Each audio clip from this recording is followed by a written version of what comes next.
ఇది పనికిమాలకంగా ఉన్నది. మీరు చెప్పిన లైన్స్లో మీరు ప్రపోజల్ సబ్మిట్ చేయలేరు కాబట్టి ఉన్న పర్మిషన్స్ కూడా అభ్యన్స్లో పెడుతున్నామని చెప్పి ఎన్జిటి ఆర్డర్ ఇచ్చింది. ఎవరండి 2 సంవత్సరాలు కాలయాపన చేసింది? బీఆర్ఎస్ పార్టీయా?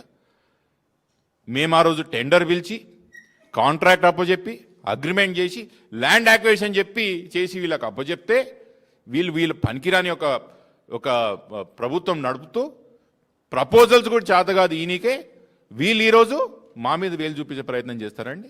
మళ్ళీ చెప్తున్నాను సోదరులరా, నాకు ఈరోజు రాజకీయాలు మాట్లాడడం లేదు, చాలా బాధతో మాట్లాడుతున్నా, ఎందుకంటే బాధ్యతతో మాట్లాడుతున్నా. ఎస్, ప్రజలు ఈరోజు మా దిక్కు వేలు చూపిస్తున్నా కూడా మేము తీసుకుంటున్నాం ధైర్యంగా. ఎస్, మా తప్పు కూడా ఉందని ఒప్పుకుంటున్నాం, కానీ మా తప్పే కాదు అని చెప్తున్నా. నేను ఈ సమయంలో రాజకీయాలు మాట్లాడే ఇష్టం లేకపోయినా మీకు కొన్ని వాస్తవాలు చెప్పాల్సి వస్తున్నది. 2 సంవత్సరాలు కాలయాపన చేసిర్రు. పదే నేను ప్రపోజల్ పెట్టండి అని చెప్పినా కూడా మీరు అధికారంలో ఉన్నప్పుడు ఏం చేసిరని అడిగారు. మీరు అధికారంలో ఉన్నప్పుడు ఎందుకు కంప్లీట్ చేయలేదు రోడ్లు అని అడుగుతారు. ఎవరని బుద్ధున్నోళ్ళు. నేను ఒక సొల్యూషన్ చెప్తున్నప్పుడు మీకు కళ్ళ ముందు సొల్యూషన్ కనిపిస్తున్నప్పుడు రాజకీయాలు మాట్లాడతారా? లేదా అప్పుడే ఈ ప్రపోజల్ సబ్మిట్ చేసి ఈ రోడ్ మొదలుపెట్టింటే ఇంతమంది చనిపోయేవారు కాదు కదా. ఇదే పోయిన సంవత్సరం మా అమ్మగారు అసెంబ్లీలో ఇదే విషయం మాట్లాడడం జరిగింది. పోయిన సంవత్సరం నవంబర్ ఇదే నాటికి అసెంబ్లీలో అమ్మగారు మాట్లాడడం జరిగింది. గౌరవనీయుల మంత్రి గారు కోమటిరెడ్డి వెంకటరెడ్డి గారు ఆర్ఎంబీ మినిస్టర్ ఈ రాష్ట్రానికి, ఆయన ఏం చెప్పిండ్రు ఒక్కసారి మీ టీవీలో వినాలని నేను కోరుకుంటున్నా. ఎన్జిటిలో క్లియర్ అయింది. 28/11 రోజు అపాయింటెడ్ డేట్ ఇచ్చిండ్రు. 29th రోజు ఈ 29 మన నవంబర్ మొబైలైజేషన్ వర్క్ స్టార్ట్ అయింది. వారు అదే జిల్లా వారు ఇప్పుడు పోయి చూసుకోవచ్చు వర్క్ నడుస్తుందా లేదా. మీరు ఎప్పుడు కూడా వాస్తవాలు ఒప్పుకోవాలి. Right, thank you. ఎందుకు ఇది మొదటి కాదండి ప్రభుత్వం చెప్పిన అబద్ధం. 8 నెలల 9 నెలల కిందట మా ఆలూరు గేట్ కాడ ఒక టిప్పర్ లారీ ఇట్లే కూరగాయలు అమ్ముకుంటారు అక్కడ పాపం ఊరోళ్ళు, వాళ్ళ మీదకి లారీ పోయినప్పుడు యూజువల్గా మేము ధర్నా చేసినాం, ఇట్లనే ప్రశ్నించినాం. అక్కడ కలెక్టర్ గారు వచ్చిండ్రు, ఆర్డీఓ గారు వచ్చిండ్రు, ఇగో వారంలో మొదలవుతుందని చెప్పిండ్రు. ఎమ్మెల్యే గారికి ఎప్పుడు అడిగినా ఇగో నెలలో మొదలవుతుందని చెప్పిండ్రు. స్థానిక మంత్రి గారు ఎవరు ఇన్ఛార్జ్ మినిస్టర్ శ్రీధర్ బాబు గారు వచ్చే నెల మొదలవుతుందని చెప్పారు. ప్రతిసారి మేము ప్రభుత్వానికి అడిగినప్పుడు నోటు తెరిచినప్పుడు అబద్ధమే చెప్పిండ్రు. ఇగో దానికి సాక్షి, దానికి సాక్ష్యం, దానికి పరాకాష్ట ఇగో కోమటిరెడ్డి వెంకటరెడ్డి గారు సాక్షాత్ అసెంబ్లీ సాక్షిగానే వర్క్ మొదలైందని చెప్తున్నారు. ఏడ మొదలైందండి? ఈ రోజు కూడా మొదలు కాలేదు పని. ఈ రోజు కూడా చేవేళలా రోడ్ మొదలు కాలేదు. ఎంత బ్రహ్మాండంగా పనిచేస్తుంది ప్రభుత్వం అనేది దీనిక నిదర్శనం ఏం కావాలి?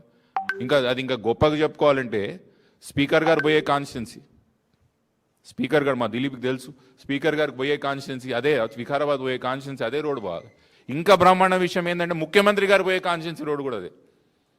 అంటే ఎంత కాన్సన్ట్రేషన్తో ఈ రాష్ట్రాన్ని నడుపుతున్నారు, ఎంత శ్రద్ధతో ఈ రాష్ట్రాన్ని నడుపుతున్నారు అనేది ఒక్కసారి గమనించాలి. నేను ఇంకా రాజకీయాలు దీంతో మాట్లాడదలుచుకోలేదు. నేను చెప్పినట్టు బాధ్యత అందరిది ఉన్నది. అందరం కూడా సమానమైన బాధ్యత మోయాలా. అధికార పార్టీ గారు ప్రతిపక్షం కూడా అందరూ కూడా అధికారంలో ఉన్నా, అందరూ ఆ ప్రాంతానికి సంబంధించిన వాళ్ళం ముమ్మాటికి జరిగిన సంఘటనకి బాధ్యత వహించాలా, సంతాపం వ్యక్తం చేయాలా. అందరం కూడా సమానమైన బాధ్యత వహించాలి. ఇది ఒక దిక్కుంటే మా ప్రాంతానికి చాలా పెద్ద గొప్ప వ్యక్తి మహనీయులు కొండా విశ్వేశ్వరరెడ్డి గారు ఎంపీ గారు ఉన్నారండి. చాలా గొప్ప మనిషి ఆయన. ఆయనకి షార్ట్ టర్మ్ మెమరీ లాస్ ఉందేమో అనిపిస్తుంటుంది అప్పుడప్పుడు. చేరులు కదిలియక బాబు, షార్ట్ టర్మ్ మెమరీ లాస్ ఉంటుందేమో అని నాకు అనిపిస్తుంటుంది అప్పుడప్పుడు. ఆయన ఏం మాట్లాడుతున్నాడో, ఎప్పుడు ఏం మాట్లాడతాడో, ఎందుకు మాట్లాడతాడో ఆయనకే అర్థమవుతలేదు. మొన్న ఎవరన్నా ఇంగితే గాను మొన్న మనిషి, సారీ ఈరోజు కొంచెం కఠినంగా నిర్ణయించుకోవాలని చెప్తున్నా. ఆయన వయసులో నాకన్నా పెద్ద మనిషి ఉండొచ్చు, కానీ ఈరోజు మాత్రం బరాబర్ మాట్లాడదలుచుకున్నా. ఎవరైనా ఇంగిత జ్ఞానం ఉన్నాడు, కామన్ సెన్స్ ఉన్నాడు, చదువుకున్నాడు ఎవరన్నా, నువ్వు ఆడ హాస్పిటల్లో చనిపోయిన 20 మంది అక్కడ మృతదేహాలు అక్కడ పడి ఉన్నాయి. కుటుంబ సభ్యులు వచ్చి అక్కడ రోధిస్తున్నారు, ఏడుస్తున్నారు అక్కడికి వచ్చి కింద మీద పడి. నీకు మనసు అంటే వ్యక్తికి ఎవరికన్నా ఆడికి వచ్చి రాజకీయాలు మాట్లాడతారా? ఆడొచ్చి ఏం చెప్పాలి? నేను రాజకీయాలు మాట్లాడదలుచుకోలేదు, కుటుంబాలకు అండగా నిల్చోవాలని వచ్చిన వాళ్ళ కుటుంబాల ప్రధాన సానుభూతి అని చెప్తారా?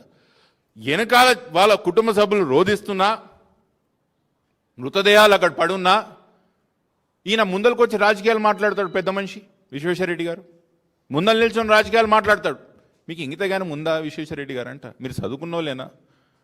అప్పుడప్పుడు మీరు ఏం చేస్తున్నారో మీకు అసలు ఆలోచన వస్తుందా? ఏమంటారు పెద్ద మనిషి ఈయన విశ్వేశ్వరరెడ్డి గారు? అక్కడ ఇంకా యాక్సిడెంట్లో ఎవరు చనిపోయారో లేదో తెలియదు, ఏం చేస్తున్నో వాడు కన్ఫ్యూజన్ తెలియదు. వాడు ప్రెస్ మీట్ పెట్టి 10 సంవత్సరాలు బీఆర్ఎస్ పార్టీ టీఆర్ఎస్ అధికారంలో ఉంది, ఇది వాళ్ళు చేయనీలేదని మాట్లాడతారు. మీకు అసలు బుద్ధి జ్ఞానం అనేది ఉందా విశ్వేశ్వరరెడ్డి గారు అంట నేను. ఏం మాట్లాడతారు? ఆ 10 సంవత్సరాల్లో 5 సంవత్సరాలు ఎవరండి ఎంపీ? ఏ పార్టీలో ఉన్నాడు ఆయన? అధికార పార్టీలో లేడా? అధికార పార్టీలో లేడా ఆయన? 5 సంవత్సరాలు ఆయన అధికార పార్టీలో ఉన్నాడు. ఇప్పుడు 2 సంవత్సరాలు ఆయన ఎంపీ. అదేమో నేషనల్ హైవేస్. టీఆర్ఎస్ పార్టీ ఏం చేయలేదని మీరు అంటున్నారు. మీరేం పీకిరు అంటున్నా నేను. మీరేం పీకిరు? ఈ 7 సంవత్సరాలు ఎంపీ ఎవరున్నారు? మీ బాధ్యత లేదా? నిత్యం వాళ్ళు చేయలేదు వీళ్ళు చేయలేదు, మళ్ళీ నువ్వేం చేసినావు? అవతలో ఏం చేయలేదు సరే, ఎంపీగా మళ్ళీ మీరేం చేసిరు అంటున్నా నేను. అసలు మీ ప్రపోజల్ ఏంది? ఈ 2 సంవత్సరాలు ఎన్జీటీలో కనీసం మీరు ఒక్క రోజైనా ఫాలోఅప్ చేసిండ్రా? ఒక్కరోజు నాలాగా మీరు పోయొచ్చిండ్రా? స్థానికంగా అప్పీల్ చేసిండ్రా? ఇంకా విచిత్రం నాకు అర్థం కాదు. నిన్న కూడా ఆయన ప్రెస్ మీట్ పెట్టి బీఆర్ఎస్ వాళ్ళ రియల్ ఎస్టేట్లు ఉన్నాయి, వాళ్ళ రియల్ ఎస్టేట్లు ఉన్నాయి, వీళ్ళ రియల్ ఎస్టేట్లు ఉన్నాయి అంటున్నాడు. ఈ 2 సంవత్సరాల అధికారం ఎవరుతుందండి? ఈ 2 సంవత్సరాల అధికారం ఎవరుతుంది? ఎందుకు మీ ముఖ్యమంత్రి గారు మీ నోట్లను ముఖ్యమంత్రి గారు పేరు చెప్పడం కంటే ఎందుకు భయపడుతున్నారు? ఈ 2 సంవత్సరాల బాధ్యతలు ఉందని అడగాల్సిన అవసరం లేదా? ఎందుకు ముఖ్యమంత్రి గారు మీ ప్రాంతానికి పోయే రోడే కదా మీరు ఎందుకు చేస్తలేని అడగాల్సిన అవసరం లేదా విశ్వేశ్వరరెడ్డి గారు అంటున్నాను నేను. విచిత్రం ఉంటుంది. ఇంకోటి ఏంటంటే ఆయనది గమ్మత్ పంచాయతీ.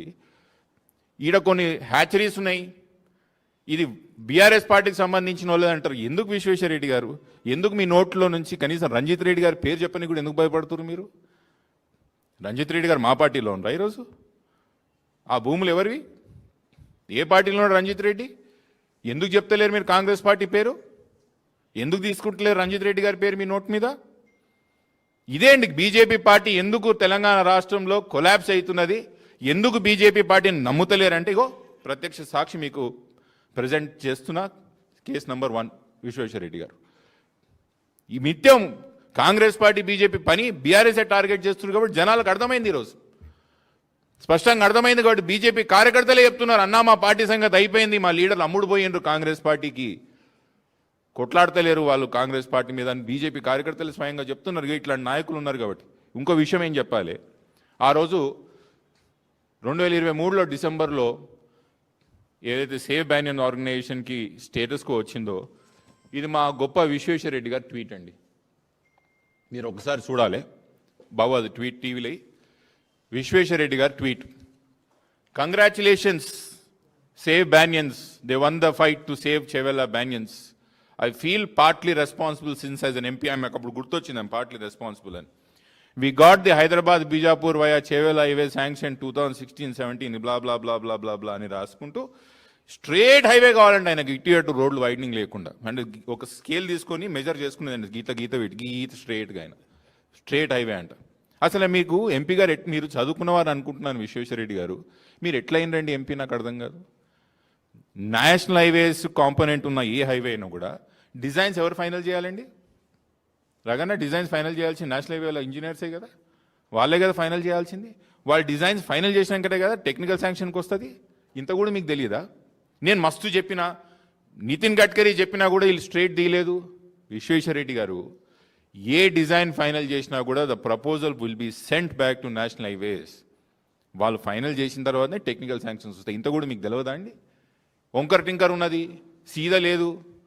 సీదా రోడ్ ఉంటుందండి అన్న, ఎక్కడన్నా ఉంటుందా? ల్యాండ్ యాక్విజిషన్ స్ట్రేట్ చేసిండి. గ్రీన్ ఫీల్డ్ రోడ్కి బ్రౌన్ ఫీల్డ్ రోడ్కి తేడా తెలుసా విశ్వేశ్వరరెడ్డి గారు మీకు? గ్రీన్ ఫీల్డ్ రోడ్కి ఎంత ల్యాండ్ యాక్విజిషన్ అవసరం పడుతుంది, బ్రౌన్ ఫీల్డ్ రోడ్కి ఎంత? బ్రౌన్ ఫీల్డ్ రోడ్ ఉన్న రోడ్కి పక్కన ల్యాండ్ అక్వైర్ చేయడం, గ్రీన్ ఫీల్డ్ రోడ్ని కొత్తది అక్వైర్ చేయడం. గ్రీన్ ఫీల్డ్ రోడ్కి ఎంత అక్విజిషన్ ఖర్చు అవుతుంది? బ్రౌన్ ఫీల్డ్ రోడ్ ఉన్న దాంట్లో డిజైన్ ఫైనల్ చేసింది నేషనల్ హైవేస్ వాళ్ళు, ల్యాండ్ యాక్విజిషన్ చేసింది స్టేట్ గవర్నమెంట్. దానికి నేను ఇట్లా చెప్పినా ఇప్పటికీ స్ట్రేట్. ఎంత నిన్న అంటాడు ఆయన, మళ్ళీ వీళ్ళని అంటాడు, అరే వీళ్ళు మా వాళ్ళే కాదు, మా వాళ్ళు మీకు ఎవరో ఏమో వీళ్ళు లెఫ్ట్ ఆర్గనైజేషన్స్ అని.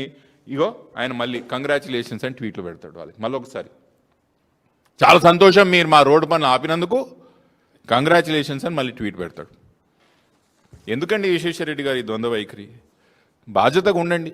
7 సంవత్సరాలు మీరు ఎంపీ ఉన్నారు మా ప్రాంతానికి, నాలాగా తప్పు ఒప్పుకోండి. ఎస్, అందరి బాధ్యత ఉందని చెప్పండి, పెద్ద మనిషిగా మీరు ఎదగండి మా కళ్ళల్లో. అంతేగాని ప్రతిదరి వాళ్ళ తప్పు ఊ అంటే టీఆర్ఎస్ తప్పు అంటాడు, ఊ అంటే కేసీఆర్ గారు తప్పు అంటారు. మళ్ళీ ఆయన కింద 5 సంవత్సరాలు పనిచేసినాడు ఈ పెద్ద మనిషి. ఇంకా నిన్న బ్రహ్మాండ సూత్రాలు మనందరం సోషల్ మీడియాలో చూస్తున్నాం. నీతి సూత్రాలు అనాలో లేకపోతే బ్రహ్మాండమైన సూత్రాలు అని చెప్పాలి. ఏమంటాడు విశ్వేశ్వరరెడ్డి గారు? రోడ్డు బాగా లేకపోతే యాక్సిడెంట్లు తక్కువైతాయి, రోడ్లు బాగుంటేనే యాక్సిడెంట్లు ఎక్కువైతాయి, కాబట్టి రోడ్లు బాగుండదని చెప్తున్నాడు ఆయన. ఇది ఎట్లుందంటే, కరెంట్ లేకపోతే బాగుండు, చీకట్లు ఉండొచ్చు, కరెంట్ ఉంటే కరెంట్ షాక్ వచ్చి వస్తాం, తిండి లేకపోతే బాగుండు, ఆకలితో ఉండొచ్చు, తిండి ఉంటే డయాబెటీస్ షుగర్ వస్తుంది, ఇల్లు లేకపోతే బాగుండు, గుడిసెల రోడ్డు మీద ఉండొచ్చు, ఇల్లు ఉంటే మా హైడ్రా కొడుతుంది, ఏవి లేకపోతే బాగుండు అన్నట్టున్నది విశ్వేశ్వరరెడ్డి గారు. ఎవరన్నా అంటారా ఇవన్నీ? అంత తెలివైన నాయకత్వం మా దగ్గర ఉన్నది. మరొకసారి ఈ విషయం మీకు మరొకసారి ప్రగాఢమైన సానుభూతి వ్యక్తం చేస్తూ, ముమ్మాటికి మా వంతు సాయం మేము మా కుటుంబాలు ముమ్మాటికి చేస్తాం. చాలా వరకు వాళ్ళందరూ కూడా వికారాబాద్ తాండూకు సంబంధించిన వాళ్ళు ఉన్నారు. మా ఇద్దరు సోదరులు ఇక్కడ ఉన్నారు. వాళ్ళ కుటుంబానికి ఎటువంటి సహకారం కావాలన్నా పార్టీ పరంగా వ్యక్తిపరంగా మేము ఉన్నాం. ఇంకోటి దిక్కు నెపం నెట్టాలనో బాధ్యత వేయాలనో ఈ యొక్క కార్యక్రమం పెట్టుకోలేదు. కానీ మీకు ఏం జరిగిందో వివరించి